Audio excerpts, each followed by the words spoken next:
Welcome to LOA Today. I'm Walt Thiessen. With me today are Louis D'Souza and Anne-Marie Young. This is your Daily Dose of Happy. We are so happy you decided to join us today. Indeed we are, and we are wishing anybody who is listening from the U.S. a happy Labor Day weekend, because that's what we're celebrating here in the U.S. It's Labor Day weekend, which in the U.S. that's sort of the it's the symbolic end of summer. At least in theory, that's the way it's supposed to be. In practice, it depends on where you live, but in theory, that's where it's supposed to be. It certainly is working out that way where we live here in New England. And in fact, we were talking before we got going here, and Anne-Marie, just as you're facing a whole bunch of rain, we're facing a whole bunch of rain, which means there are a whole bunch of barbecues that are going to get rained out. So if your barbecue got rained out, well, listen to the podcast. You know, hey, right? We'll give you something to do. That's not quite the same thing, but hopefully it'll help. And we were also talking, Louis, you were telling a rather interesting story about how rain could be an issue in South Africa before we got started. And it was an issue not because of the nature, but because of the humans, which is not a story you hear very often. Yeah.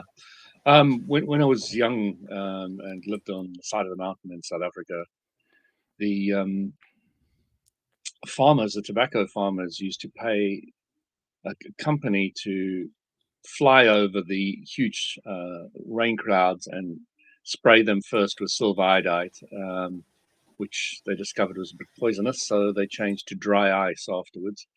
And this would disperse the clouds, and we'd stand there watching these huge storms roll in, and then hear the planes go over, and then everything be dispersed.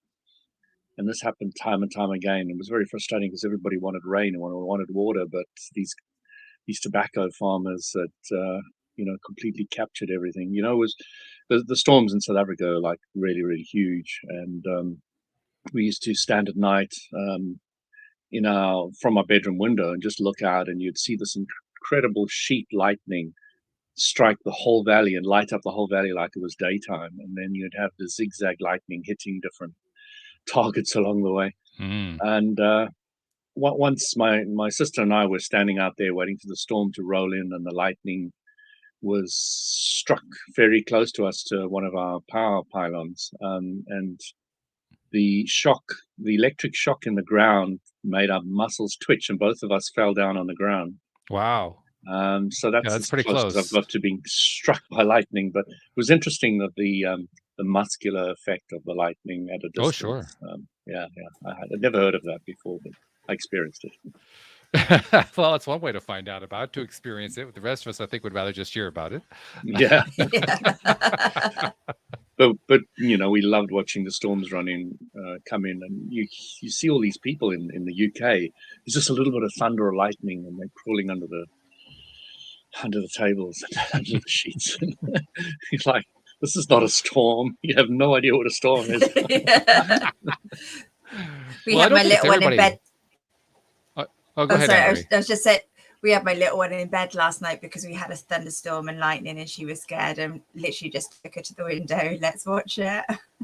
Well, I was just going to say, not everybody in the UK is afraid, because you were telling us how you were loving rain when it comes through. Yeah, it's not exactly a storm. We haven't got the thunder and lightning, but I'm used to that now. But yeah, I love listening to the rain. I was just sat downstairs listening to it for 20 minutes, just chilling out. I just find it so therapeutic. I just love it. It can be meditative. It is very, very therapeutic. The thing about South Africa and where I was brought up again was we had corrugated iron roofs, so we really heard it. Oh, yeah. Oh, yeah. That would be loud. I love it when you go. Yeah. I love it when you go camping and you can hear it on the tent. Yeah. You feel all cozy. It's great. Just as long as you don't have a hole in the tent. That would, yeah. We've been camping and we've been blown down. Yes. I'll tell you another story of when I was camping. I was just one friend of mine, a Durban friend, and we climbed up the big mountains in South Africa, the Drakensberg Mountains, or the Dragon Mountains, and we'd camped at the top. And as we were coming down the gorge, I said to my friend, we need to set up the bivvy. He said, what do you mean? I said, we need to set up the bivvy. He said, what for? I said, I don't know, but we've got to set up the bivvy. So I set up the bivvy, and he was just looking at me, standing and he looking at me, shaking his head. And so I struck the bivvy at like a 45-degree angle, and I put it against some trees, and there wasn't much there. There was a river running past. And then suddenly we had this hail pounding, absolutely pelting down, golf ball size. And we were both crawled under the bivvy, and we were sitting there. And it was amazing because this thing was so hard that 2 of the stones came through the bivvy, completely broke through. Wow. And we were scared as nothing because there was nothing to protect us anywhere. There was nowhere, for miles, any shelter in any shape or form. This was just a couple of sticks, trees around the place. And the thing that absolutely fascinated me, he never talked about it again. He never discussed it. He never said it was a wow. He never said anything. He just blanked it out. That was the end of it. The whole scenario, the whole experience was something I don't know if he ever told anybody again, but I never heard him mention it to anybody, anywhere, anytime. It was just freaky. I'm confused about something because a bivvy, as I understand it, is like a tent, but this sounds like it was a hard shell of some kind. Yeah, it was really a tarpaulin, to be honest. It was just a tarpaulin. So we had a tent, we were up there, and we actually slept in a cave. But, we carried up a small tent that had a ground sheet. So it was the ground sheet we actually tied up. And in the army, that kind of ground sheet was what we called a bivvy, but, it's really an army term. I'm just amazed you could deflect the hail. That's pretty amazing. Yeah, I think the biggest advantage I had when I did it is I kind of put it at a 45-degree angle. And I think that's what helped the most. And where it wasn't a 45-degree angle, that's where the 2 stones came through. Right. But of course, they were massively reduced in the impact, even those 2. But still, it was scary as hell. I'm sure. I was thinking, what would I have done? I would have gone into the stream and put my backpack above my head and hid in the water. But you would have been black and blue after that. It would have been absolutely devastating. So what do you attribute it to? Do you actually feel like you were getting an internal message from source or something? Or why do you think you got that idea? Walt, I've had a few of these experiences along the way, and I can't really answer that. I can only say I got an idea to do this, a strong one, and I was not to disobey it. It was the weirdest thing because I've never had anything like this happen before or again when I was hiking. It was a one-off, and I'm just glad I did it. That's all I can say. I'm sure, yeah. But you also said, apparently it's not completely a one-off because you have said just now that it's happened. Yeah, one-off when I was hiking, I meant. Yeah. So, but what are some of the other occasions where you've had something like that and you just went with it like, whoa, I'm so glad I did that? So the other one I've mentioned before on the program once, I think. So I was living in a communal type house with young professionals in Durban in South Africa. And I was going to sleep now. I had a bunk bed that was high up. And you literally had to climb up a ladder to get up there. And it was my own room. It was separate from the house. And I was lying fast asleep. And then suddenly I woke up. And there's this huge question in my head. What would you do if somebody breaks into your room? It's like, what? And I just tried to ignore it and go back to sleep. But it would not allow me to go back to sleep until I'd answered the question. And I'd heard on a spiritual seminar, not too distant future before that, the guy was saying when somebody broke in, he shouted with the shout of spirit. So I said, I will shout. And as soon as I did that, I was allowed to go back to sleep. And I went back to sleep. And I don't know how much longer after that, but the light in my room went on. And I was like, what? And then I see this guy with a stocking over his head wandering around my room, sees my wallet, picks it up.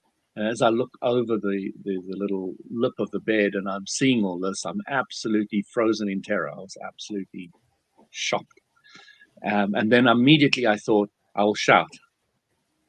And I was like, wow, okay. So I'm got my head over the side and I just go, it's this incredible shout. And this guy literally goes white under the mask because my head is about this far away from him. And he just bolts out there. I was like shocked to hell I'm gone of that.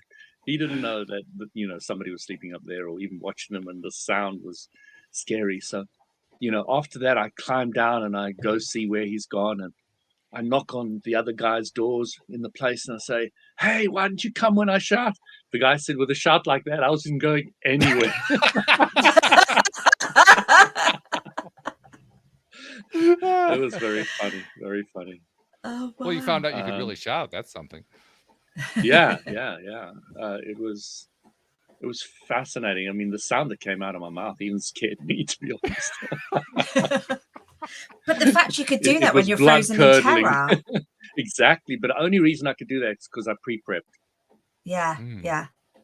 Yeah, it was Yeah, because my amazing. higher self knew this was going to happen and woke me up. I perceived it was my higher self. See, that sounds like a source connection to me. Absolutely. I mean, but I don't want to put labels on it. I'll just tell people what it is. I don't want. Yes, it's definitely a source connection, but I'm not going to call it that. No, I'll let you make your own decision. This is what happened to me. You make your own decisions. Oh, okay, that's fair enough. You will warn us the next time that there's something coming up, just in case. I mean, because we'd like to be prepared too, if possible. Sorry, Yeah. I was missing that. I don't quite understand what you're getting. Oh, I mean, like Just if don't shout something in like our ears. well, that would, did I shout? No. But I'm saying if anything like this comes up, give us a heads up so that we know it to be, No. forewarned. I want you to experience the raw power of the spirit.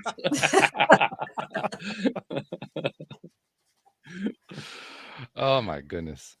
How old were you when that happened? So I'd been to the army, so I left school at 18, 19, 20. So I was about 21, 22 when it happened. Which kind of fits because, I mean, you've told a lot of your stories over the years that you've been on the podcast, particularly regarding health and all the things you were trying to learn about health, as well as the main question you were always trying to answer, which was, why the heck am I here? And in the course of asking those questions, you were probably doing a whole lot of work to connect to source. So it kind of makes sense that you would have enough connection there to get that kind of messaging. Yeah, I mean, I was probably a few years into starting a new spiritual path, which was going very, very well for me. And, so I was doing a lot of focus on out of body, connection, meditation, all that kind of stuff. So yeah, there was probably quite a strong connection, but I think right from birth, there was a strong connection, but it's just continued. Well, most people, well, I shouldn't say most people, I don't know for a fact. Most of the people that I've asked about this kind of thing will tell me that they probably had it when they were born, but then they kind of lost it in somewhere like the 4 to 6 to 8 to 10 year range, something like that. And then later on in life, they work to get it back. So when you're saying you kept it all along, that's fairly significant. I haven't heard that story too often. Yeah, I mean, the only way I put it down to is the prime and only real drive that I've had in my life was to know why I'm here, and that drive automatically sends you to the source concept. If you like it or not, if you want it or not, if you agree with it or not, you'll end up getting driven in that area, in that direction. Right. And you start looking at aspects of non-physical and weird and wonderful things, which is exciting. I mean, it's the most exciting journey of my life is my spiritual one, bar none, which makes sense in a sense. In that room, what else happened? Oh, yes, those out-of-body experiences, which the first ones I ever had were there. Oh, that same place. Okay. In that high bed, my first experience was I found myself floating head first straight down to the floor in that room. And then I was saying as I was going down, I hope to God I'm not in my physical body. I remember you telling that story too. That's great. And then I slipped around the corner and there was my bicycle there, and the reflectors were so bright in the astral that I got such a shock. I went straight back in my body. My heart was pounding and I was sitting up. I was like, what the heck just happened? But yeah, so a lot of things happen in that home, loads of things. But I was there probably for 4 years or 5 years. I started Kung Fu in there. I started my university studies. I started Tai Chi when I was in there. That was a pretty significant time in your life then. A lot of stuff going on. Those crystal story I like telling was in that room. Okay. I bought all these crystals. Everybody in the New Age profession said crystals were the thing to do. I'd tried them all. I'd meditated with them. I'd played with them. Nothing. So I said, these are all rubbish. Give them one last try. Put them all under my pillow for the night. And I had these most color-driven dreams I've ever had in my life. Colors I've never even seen before. They were so vivid, absolutely stunningly vivid. I was so shocked. I woke up and I took all my crystals and buried them in my garden. Got a little more data than you wanted. Okay. I remember being scared to even dig them out again. I love it. But from that day on, my respect for crystals changed massively. Yeah. Well, I would think, with an imagine. experience like that, yeah, I think everybody would have that kind of change of heart, shall we say. Anne-Marie, has your experience growing up and so forth been the typical experience where you probably did come in with a connection to source but kind of lost it over time, or did you have anything similar to Louis? Yeah, I think mine I kind of lost. I think I still had what they call like supernatural things like happening and going on because I believed in it. But yeah, the whole connection to source came back sort of in later life for sure. But I can remember sort of just as Louis was talking, I remember having this connection with my old cat, and she hated everybody. She was a very old cat and she was a rescue, and we just seemed to communicate all the time. And I remember one day she went out and she didn't come home that evening, and that was very unlike her. And I was asleep and it was 3:00 in the morning, but I just remember hearing the loudest meow. Literally, it was like it vibrating in the room. It wasn't just like the cat was in the room. So I went to my spare bedroom and there she was sat upstairs on the windowsill. She was obviously calling me to get in. She'd obviously got that connection while I was in my sleep state. And yeah, and then just having conversations. And I remember when she died, I remember her feeling her jump up on the bed and cuddle into me like she always used to. And it was only that one time, but just after she went. So I just, all that reassurance. So it kind of was gone. All this, the stuff I believed in was still there, but the actual connection to source, I didn't learn more about until I was older. So where did you feel like you kind of lost it? And what do you think changed to get it back? I think it just lost as you receive your parents' beliefs and having somebody who, my mother had mental health. So growing up in that kind of state in the house, it just, everything was a lower vibration. So I just didn't know about it. And I'd say it was literally, like I said, in the last 6 years, I've learned to feel that again. And learn about it and experience it and embrace it. And now I'm a true believer like Father Christmas. Cool. I like that. I believe. I'm thinking Yeah, about I've had so many conversations about belief recently. It's been a lot of fun. Anything you care to share? They sauna stories. I was in the sauna the other day. There we go. I knew it was coming in. And this guy was, talking about beliefs. So I tried to break down belief for him, and I said, well, the way I look at it is the thought you think of, and what do you think of that? And he was saying, no, it's not. It's much more than that. I think it's this. So you think. Isn't that a thought? And he was saying all these words, which I said, isn't that a thought? Isn't that a thought? And he was going,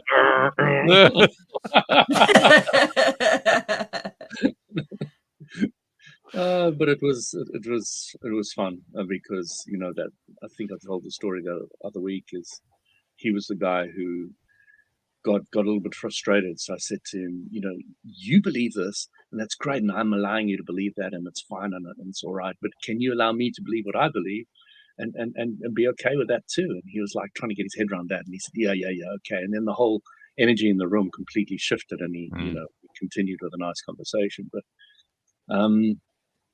yeah, it's interesting when you're sitting down with people and you watch their heckles rise, and then you can take those heckles and just fluff them down and make them smooth again, and then you can rise them up again, and you can play with that kind of, when you become very aware after a while, you can kind of see the whole game going on, and because you're not caught up in it and you're not worried about it, you can just let it all flow.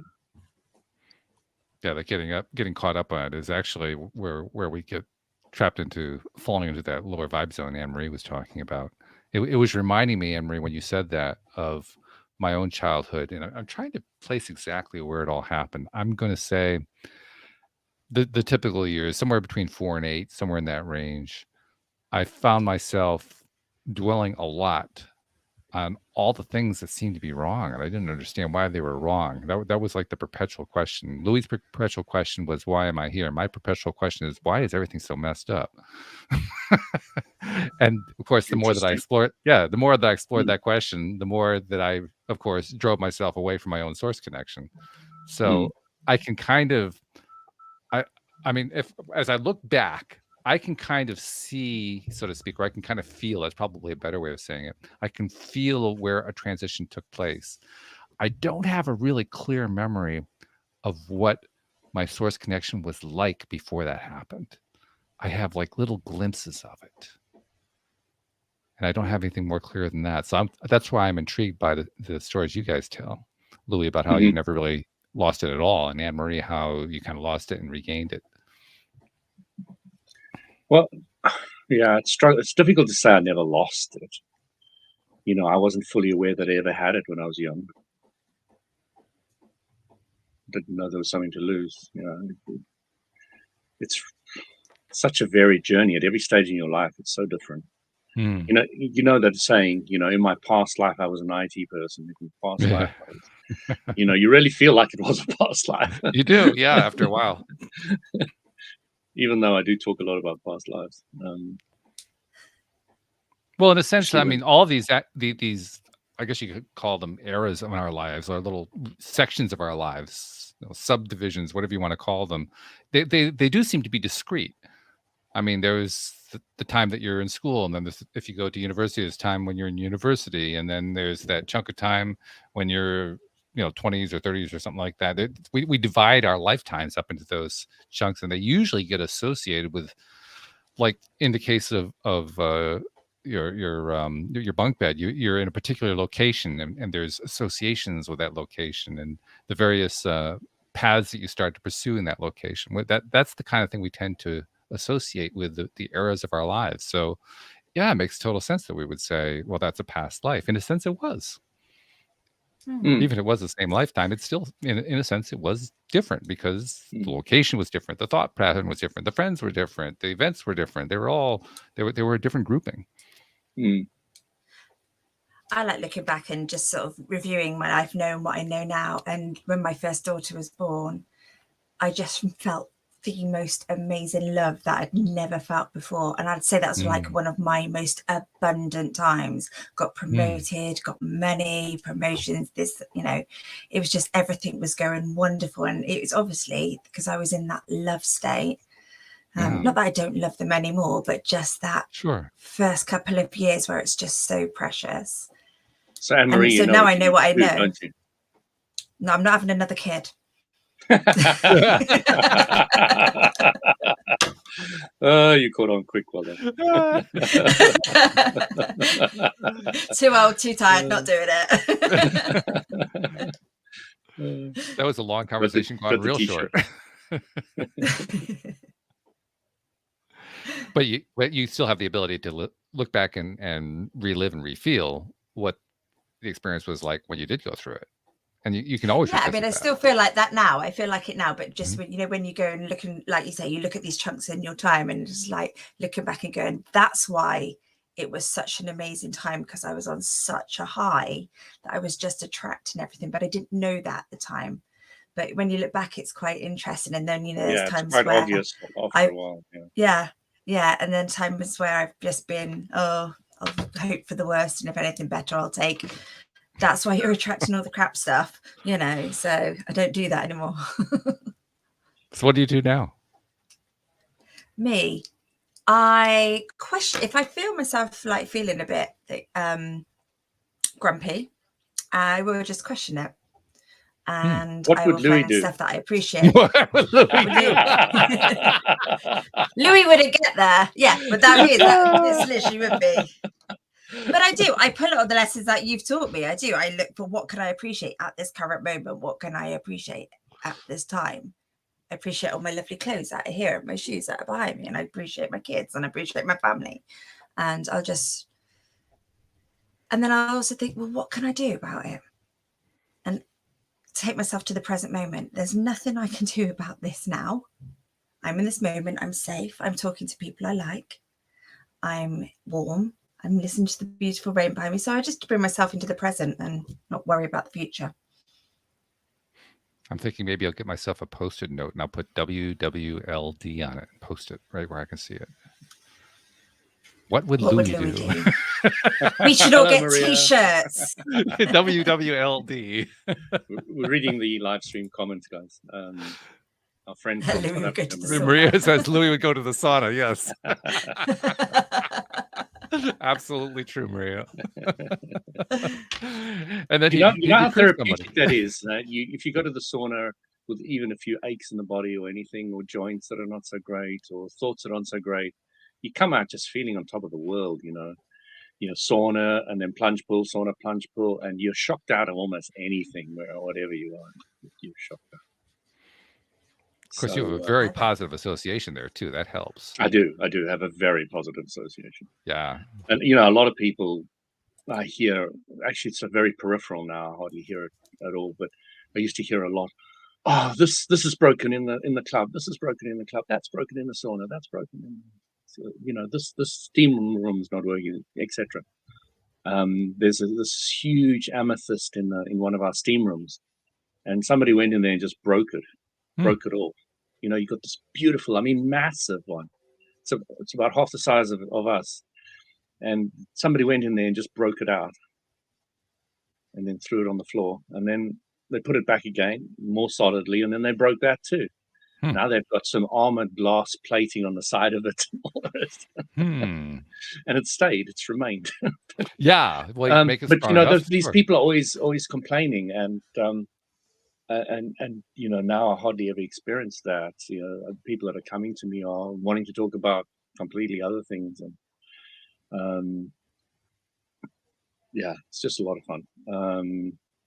There's a lady who I want to get on the show who was there on Thursday, and she still wants to come on the show, but I need that link again from you, Walt, the one where you got your diary and where we can fit people in. Yeah, sure, I'll send it to you. If you can wait that to me again, I'll send it to Sabina. And I've always wanted to get somebody who's in the sauna to say that I actually go there and I talk to people.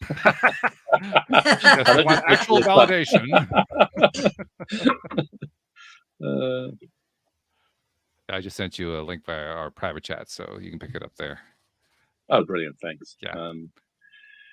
Yeah. So, what else is happening in your life, Walt? I mean, you've got all these hosts that you've been having. Have you had any great hosts that you wanted to talk about? The guests and co-hosts. Well, yeah, all my co-hosts are great. That's for sure. And I'm not all the guests. But the guests have been great too. We've had really good guests on lately. And we had a good one last Monday. Yeah. We had one who was going to be on today who was really great. He had to postpone, but this guy is going to be really interesting. I'm going to see if I can get him back for a Monday again. I think you in particular will like this guy. His name is Neil Cannon. But yes, the guests really have been very, very good lately, to the point where, it's not like the old format where we would just get on, the three of us, and just do a show together. Now we're bringing on a new personality every time, but I'm liking it because we're getting such great personalities, people who really contribute some fabulous perspectives.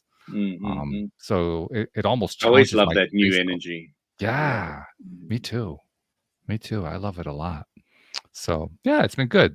As for my own life, I think most people know we're in the midst of the gardening season, which is about, it's got about a month and a half, 2 months left. We actually reached a point about a week ago where the amount of business we had was really, really minimal. We were down to about 2 days worth of work, which is really small for us. I was getting a little nervous about that. I was getting a lot nervous about that, to be honest. Then Louise and I just went to the beach to get away because I needed to shake the energy up. And when we got back last week, we went to the beach. When we got back, phone started to ring, and went to the beach this past weekend. Phone's been ringing since then. We're now booked 2.5 weeks out. So that's the good news. Things have turned around because we changed the energy, which was a good thing because my energy was going in the wrong direction. Let's just be perfectly honest about that. It was going in the wrong direction, but took the steps you have to take in order to turn it around, and they turned around. Plus, it got me. There's actually you like to point out, Louis, how whenever there's something that happens that you don't like, that's a good thing because it stimulates you to want new It's an desires expansion and so point, forth. not a expansion problem. point, right? And in this case, that was also true. It was an expansion point in that it kind of reminded me of some projects I hadn't been pursuing. I kind of let them go. And I returned to them because I said, well, hey, I got to, if this income goes away, I got to replace it. I got to get another income stream going, which I really needed to do anyway. And it got me thinking about these other ideas I had previously. So I've been taking steps along those lines. So it did serve a very useful purpose to have the business seemingly start to go away and then come back. As long as it came back, I'm happy with that. It's like I said to Louise, I need income to feel good. Don't give me this other stuff. Money can buy me love. Yeah, right. But it does pay the bills. But it does pay the bills. Yeah, I like that. Yeah. So yeah, more downtime sounds good. More things that you're doing that you love. Yeah. It's more things that I was doing that I would love, and it was taking my mind off of the stuff that I kept focusing on that was setting me up wrong. I was replacing all that with just being in the moment, looking at the water and looking at the people at the beach and just staying there, staying in that place. And that is one of my favorite ways. I mean, whether it's at the beach or anywhere else, it's one of my favorite ways to stop a pattern I don't like. Just stay in the now on something I like. It doesn't have to be anything productive. It doesn't have to be anything unusual. It just has to be something I can focus on that feels good to me. It's the best method I know of. Haven't found a better one anyway. I've had some good ones recommended to me. It's not like I haven't had any input. Plenty of input. You get enough guests on the show, you get lots of input. But that's the one that works the best for me. Yeah, I've always found that you just take the life's philosophy, just break it down to its absolute simplest form, which boils down to largely thought and vibration. And then if you pack everything into that and then bring it back out to a solution, it works very well because you kind of need to get to that simplicity to help the complexity. And it's just the way it works in life. So it's contrasting teacher. We kind of talked about that. I was a guest on a podcast with somebody who was a guest on our show. She was on about 2 or 3 months ago. Her name's Karen Timer, and I was a guest on her show last week. And that was something we talked about, exactly that point. The way we were discussing it was a little bit different. We were kind of approaching it from the perspective of, well, I mean, it was toward the end of her show, and she asked me, do you have last words for the audience? Like, what are you going to say for last words? I don't know. Well, the first thing that came to my mind was have fun. And if you can't reach have fun, feel better. And that became like a last conversation point, because really that is, to me, that is that simplest approach, to use what you were just describing. That's the easiest way. Just find a way to feel better. It doesn't really matter what it is.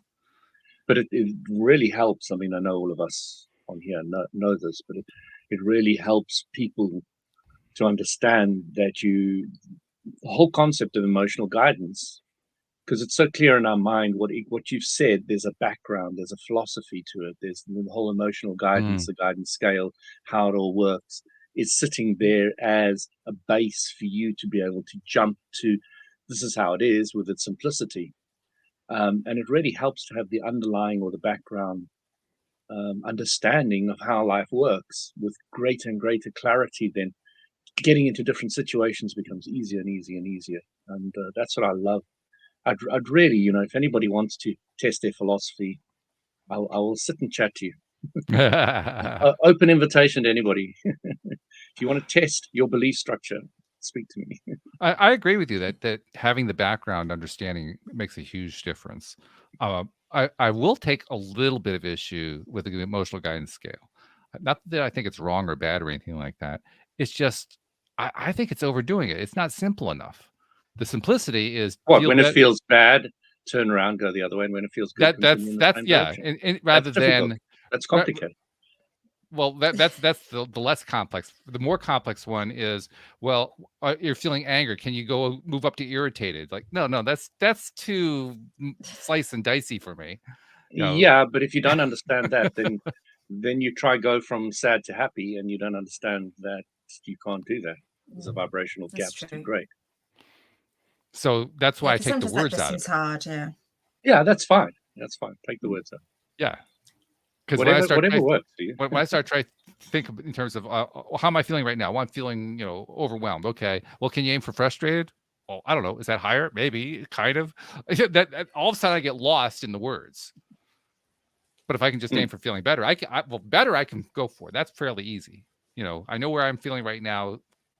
Probably almost anything would feel better at this point, so I can aim for that. Mm-hmm. But you asked me to aim for bored, like. No, that's not happening. But sometimes I long for bored. Yeah, sometimes it brings relief and release, doesn't it? It does. Absolutely. Mm-hmm. When you're bored, what do you aim for at that point? I'm just curious. Sleep. I don't care, I suppose. I don't care. I like the I don't care one. I think it's it's that pivot point one between negative and positive. And that is kind of neutral. To me, it's a really powerful one. What did my mentor once say to me? Oh yes, those 3 words, so powerful. Perhaps, maybe, and sometimes. Are you enlightened? Perhaps, maybe, sometimes. Are you stupid? Perhaps, maybe, sometimes. Are you? And I was like, wow, these are powerful words. They're very true.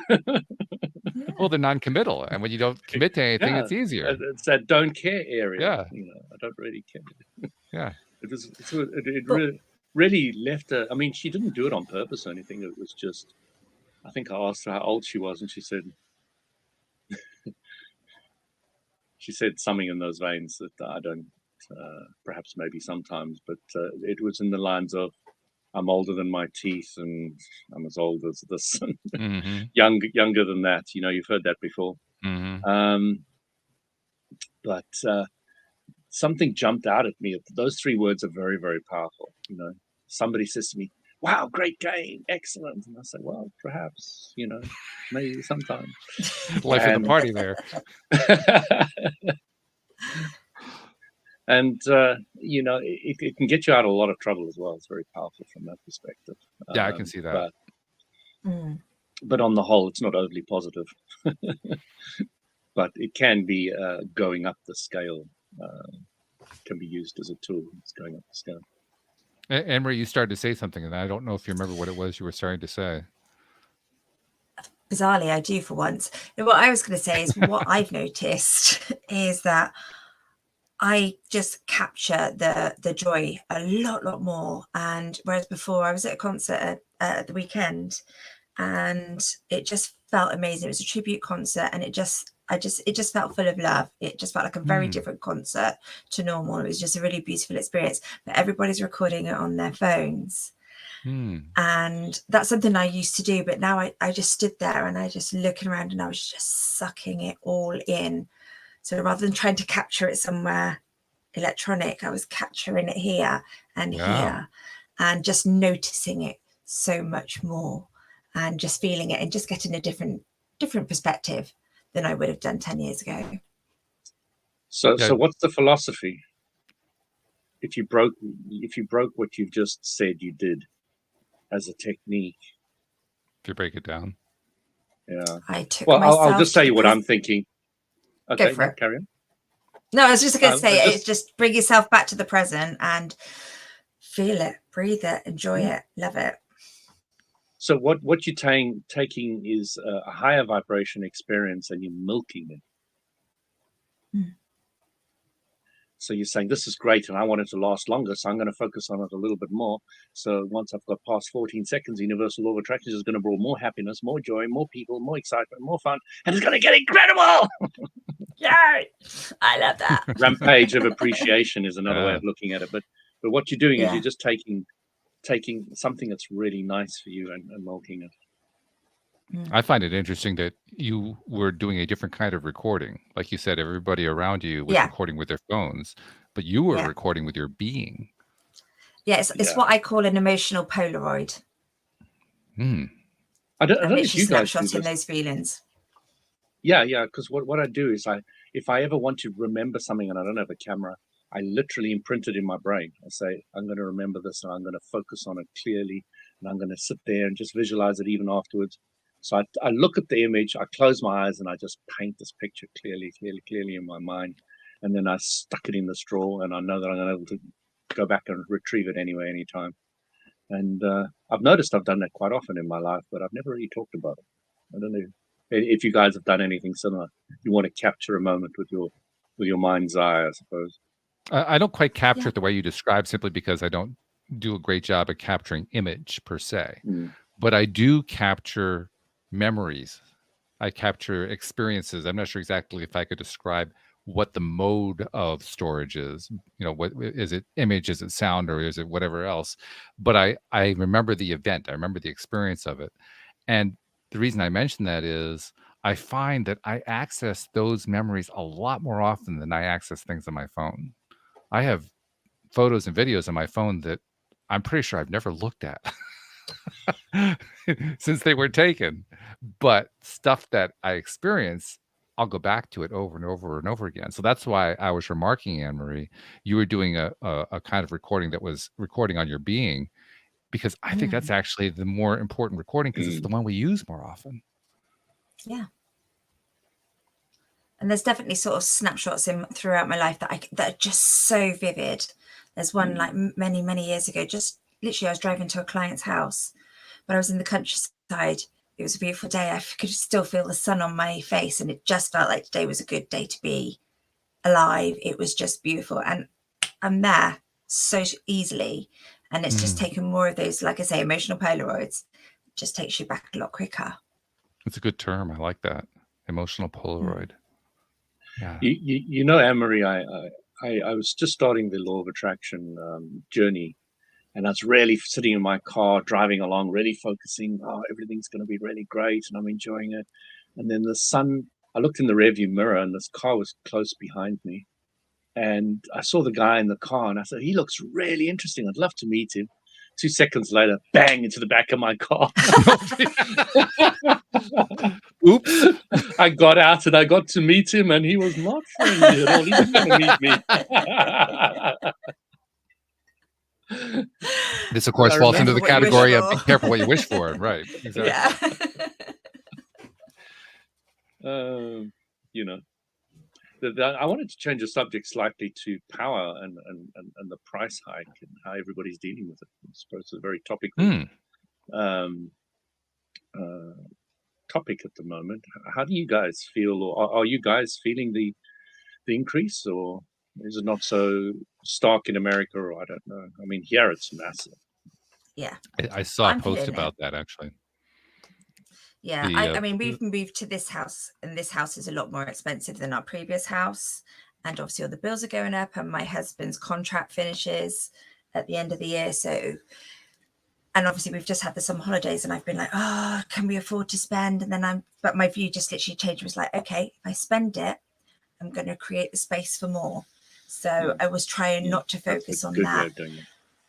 And then literally my husband's boss spoke to him and said, we're going to promote you for the next few months. Quite a substantial promotion. So I was like, great, we've broken even now. And so now I'm just like, okay, well, I'm not going to worry about the contract ending at the end of the year. I'm just going to visualize it going forward. And I'm just literally trying to, rather than when I do go into that panic, and don't get me wrong, sometimes I do go into that panic and I'm just like, no, because that's not going to help me. So I just play with things and focus. So yeah, that's how I'm trying to cope with it. I saw a post on LinkedIn, I think it was. Not that I spend a lot of time there. I don't. I just happened to see it as I was making a connection with somebody who wanted to come onto the podcast, funnily enough. And the post was basically a guy bemoaning all of this increase in cost where power is concerned, where gasoline, petroleum costs are concerned, and so forth. And the image that he had created had text on it, so it was a meme, and the message was that it isn't the Russian war that's driving the cost up; it's individual greed that's doing it. And his example was that I don't remember what the exact numbers were. Germany has like a 55% increase in cost. The U.S. I forget what his figure was. I know that from my own experience, it's probably about a 60% increase, and then the UK 2,000% increase. And he says this is proof positive that despite the fact the UK uses only 3% of their fuel coming from Russia, this is pure greed. This has nothing to do with the war between Russia and Ukraine. And if it was 2,000, we wouldn't be here. We'd be selling our house and coming to America. I'm sure, yeah. but my point is, he was focused so heavily on, oh my God, we got to blame these people who are so greedy and they're profit takers and all this other stuff. And I was looking at that and saying, well, I have no idea if the numbers are correct, but boy, I don't want to have anything to do with that post. I can tell you that. So I moved as quickly the other direction as I could. Yeah. There's a question of something I don't actually know the answer to at all. Does the government tax electricity and... Oh, Walt, you're jumping up and down. I'm getting excited. Does the government tax electricity and gas? In the U.S.? Anywhere. I would suppose in general, I imagine it's probably across. Oh, sure. Yeah. It is. Okay. I mean, well, here in the U.S., it's usually state or local governments. Do you know what percentage electricity and gas is actually taxed? It varies. It depends on the fuel. I know Connecticut, where I live, has a very high tax compared to the other states of the union. And I don't know what the exact numbers are, but our gasoline prices tend to be higher than other areas of the country because of that tax. Okay. There is a federal excise tax, and I don't remember what that is, and it's a relatively small tax. And there are other fees in there too, on heating oil, and there are various kinds of taxes on electricity generation and electricity transmission. And I mean, you want taxes? They're all over the place. Okay. There are lots of them. No, I was just curious because basically electricity is an essential, I would say. Sure, that's why you tax it, right? that's the way you think when you're a politician. But I'm just saying that's what politicians do. Is it something you can get lots of revenue from? Okay, tax that thing. So the thing you were talking about, Anne-Marie, you were saying, if you give out money, more money will come because you know that the space, it's kind of like the flow needs to go. So at the moment, I was thinking, we've paid out a lot of things at the moment. We paid for the solar panels, we paid for this, paid for that, and now I've eventually got my whole solar panel thing set up so we can put it into the grid and get paid for it. And I was on the call to the lady today, and she says, "Oh, for all the trouble you had, we'll give you £50." So that's nice. Oh, the power that you generated last month was £70. It's like, what? Nice. Wow. Nice. I had no idea. So then I phoned up British Gas for one of my properties, and I said, my tenant was here between there and there, and I need to pay the gap area. How much do I owe you? Oh no, you're actually in credit. We'll send you a check for £80. Like, okay, cool. I have no idea where that £80 what it's doing there or how. I didn't pay the 80, I promise you. But no, it's me and I'm the owner of the property. I must get it. So they wrote me a check. And then what else happened? Something to do with my electric scooter. Then I got money back for that as well. And then there's just money coming from everywhere, all different places. Everybody's paying me money. Like, yeah, nice. That is nice. Actually, the federal government in this country passed some sort of legislation that I don't know what the details of it are, but if you do something similar if you put up solar panels or wind capturing devices or whatever. You can get those kinds of advantages, and in some cases the government will actually pay you to put them up in the first place, and so there's a whole bunch of that stuff, that same kind of That's thing going all on been here. removed in the UK. You have to pay for solar panels. You have to pay for everything. Yeah. yourself. Oh really? Okay. All those incentives, everything, even to get they gave you £450 towards putting an EV charging point in your house. Now they've taken that away as well. So everything just landed just after we started setting up. Everything was taken away. The only thing we got was 20% tax was removed. You didn't have to pay the 20% tax, which is significant. So it is significant, yeah. But at least we got that. But everybody else, and before that, got a huge amount more. And we were just slow in the uptake, really. We should have gone much earlier to solars. And they really count. I mean, I'm charging the EV car, running around on the battery most of the time, etc. But when they're on sunny days, you have to suck from the grid.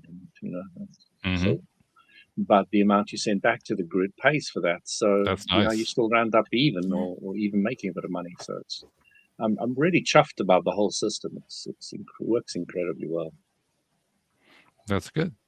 I can't say that you can actually make more money than you by putting in electricity than you take out, because if you try to do that the way they've got the law written here, you still end up having to pay a little fee. They get to just keep the rest of the energy for free.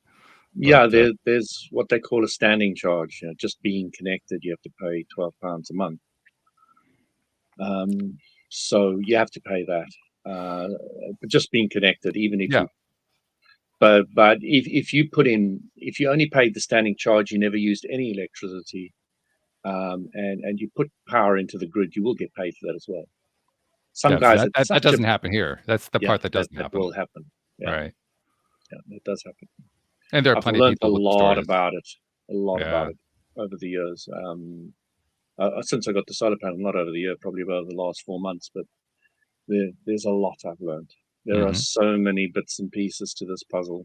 Oh, there are. It's crazy. My brother-in-law is actually in the industry. He works for a company that provides wind power and solar power and sells it to the grid and all that kind of thing. And he's kept very, very busy. He works kind of on the periphery of it. He doesn't even do the main stuff. He does the IT support kind of things. But even what he does, he gives us like a little idea of it every time we visit. And oh my God, it's crazy. There's so many pieces to it. It's just incredible how many pieces there are. Wow. I wanted to ask you, well, was I right in seeing somewhere briefly that America's trying to send a rocket to the moon? Yeah. Artemis 1. Our first failed twice or something, and to launch, failed to launch twice. In fact, it's a program my brother is working on. My brother is right. Is it really? He's a software engineer, and that's the program he's been contributing to. He joked to me recently, I've contributed one line of code. Did you not say there's a quicker way to connect with the universe? Didn't you tell them they just got to hand it all over to Elon Musk and it'll be up there in a second? Well, he wouldn't disagree with that, actually. Sorry? He would not disagree with that. Yeah, imagine. and they actually see Musk quite a bit. He works in the building right across from the vehicle assembly building on the launch pad there. And so Musk has come through a few times, and he's seen him, and I think he was actually in a meeting where Musk was in. So he's had a chance to kind of see the guy up front. But he was also telling me because he's in a job right now where he does not actually do most of the important programming. He gets the junk programming jobs, the ones that the lead programmer doesn't want to do, so he hands it off to my brother, which is fine for my brother. He says, okay, I'll collect my paycheck. He gets a good paycheck out of it, so what the heck. But when they have a launch day, he and all the others have to be on site in case they need some quick coding on something, which almost never happens, which means they're just sitting there. He's in a team of 3. They're just sitting in a side room off the main control room. There are a whole bunch of these side rooms all over the place there. And they're just watching what's happening. And they are, well, I shouldn't say this out loud because I don't want to get them in trouble. So I won't say it out loud. But let's just say that there isn't a whole lot for them to do. So they have a lot of fun with it. Mm. They enjoy it. Good, good. We'll just leave it at that. It reminds me when I worked for the BBC, they weren't ready for me. They got me in as a contractor to work on the IT. And this is in Scotland, in Glasgow. And so I went down to the little room at the bottom and I played darts. And I did this for a month and then I resigned. I said, I can't do this anymore. Paid £30 an hour to throw darts. You know, most people would stay, but I just gave up on it. I just couldn't make it. Yeah, he probably became pretty good at darts. Yes. Oh dear. It's just, and the guy was annoyed with me for leaving. He was really annoyed. He didn't give me a good what do they call it? Referral. Mm.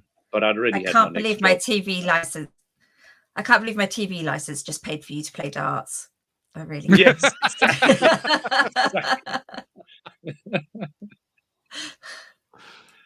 No, it was a lot of people's TV licenses paid for the darts. Well, I'm glad you put the money to such good use. So immediately from there, I went to,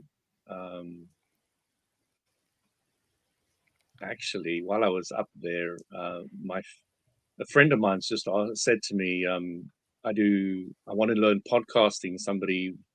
Can somebody chat to me about it? So I said, I would. Mm-hmm. So she said to me, what's the name of your podcast? So Myla's, she was up there in Scotland when I was up there in Scotland, in the BBC. So I just wanted to bring her up. So after that, I went to Ireland and I worked for a mobile phone company in Dublin for 3 months. And that was great. It was a lot of fun. I can tell you stories about Ireland probably for half a day. It'll have to be in another session as we've got 2 minutes left. Yeah, that doesn't really work at this point, right? 20 minutes ago, probably could have done it. But, my Ireland story is fantastic. Well, it's a beautiful country, so I mean that's going to give you a good starting place right there. Yeah, absolutely. Yeah. Well, all right. This has been fun, though. I've enjoyed it, and I've been glad that we've been able to have the old style chat, even though we didn't have a guest today. So thanks for catching us up, guys. Thanks for letting us know how your getaway that wasn't a getaway went, Anne-Marie. I was glad that you had a good time with your family. Oh, it was wonderful. Thank you. Yeah, that's good stuff. And Louis, as usual, if we didn't have a story that began, well, I was in the sauna, it wouldn't have been the same around here. So thank you for that. We appreciate that. Anytime on. Glad to do it. All right. And thank you to our live stream listeners and to our podcast listeners everywhere. We will see you all next time here on LOA Today. Goodbye, everybody. Thank you, everyone.